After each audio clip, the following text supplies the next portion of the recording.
सुभाष वेलिंगकर हांणी केल्लो अटकपूर्व जामीन अर्ज कोर्टान मान्य केलो ना। मात नेमके काल कोर्टान कितें जाल्लें आनी खंयच्या मुद्द्यांच्या आदाराचेर तांचो अर्ज मान्य जालो ना, तशेंच 4 इंटरव्हेन्शन पिटिशन नेमके खंयचे मुद्दे उबारून धरिल्ले जाणून घेवया। आमदार क्रूज सिल्वा, झीना परेरा, समाज कार्यकर्ते वॉरन आलेमांव तशेंच चर्चिल आलेमांव हांणी इंटरव्हेन्शन पिटिशन फायल केल्लें। तातूंत कांय मुद्दे मांडिल्ले ते म्हळ्यार वेलिंगकर हे हॅबिच्युअल ऑफेंडर आसून ह्यान पयलीं लेगीत तांणी अश्योच धार्मीक भावना दुखावपा सारके स्टेटमेंट केल्ले आसा। तशेंच अशा प्रकारचे वक्तव्य करून राज्यांतल्या मुखेल घडणुकांचेर नजरआड करून भ्रष्टाचार लिपोवपाचो तांचो हेत आशिल्ल्याचें पिटिशनान म्हणलां।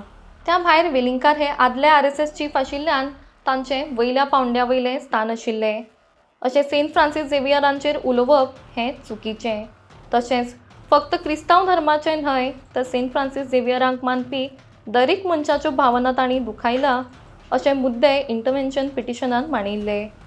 तांकां आपलें मत मांडपाचो अधिकार आसा, मात तांणी ज्या पद्दतीन तें मांडल्या तें चुकीचें अशेंय पिटिशनान मांडिल्लें।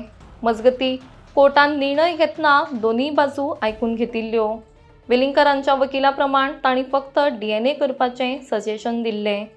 तशेंच धार्मीक भावना दुखावपाचो तांचो हेत नाशिल्लो अशेंय तांणी म्हणलें। मात कोर्टान निर्णय घेतना कांय मुद्द्यांचेर आदारून घेतलो जातूंत वेलिंगकरांचेर केल्ले आरोप हे ग्रावंडलेस ना। तशेंच तांणी ह्यान पयलीं अशी वक्तव्यां केल्लीं आसा देखून बेल मेळ्ळ्यार ते परत अशें करूं येता। त्या भायर सुप्रीम कोर्टाच्या आदेशा प्रमाण हेट स्पिचीस दिवपी मनशांचेर कारवाय जावंक जाय आनी गरज पडल्यार सुओ मोटो एक्शन लेगीत घेवं येता। तशेंच तांणी केल्ल्या वक्तव्यान कांय भिवपा सारकें नाशिल्लें जाल्यार ते पुलीस चवकशीक आनी तपासाक हजर रावता आशिल्ले। मात तांकां 2 वेळा नोटीस धाडून लेगीत ते आजून फरार आशिल्ल्यान कोर्टान सगळे मुद्दे लक्षांत घेवन तांची बेल रिजेक्ट केली।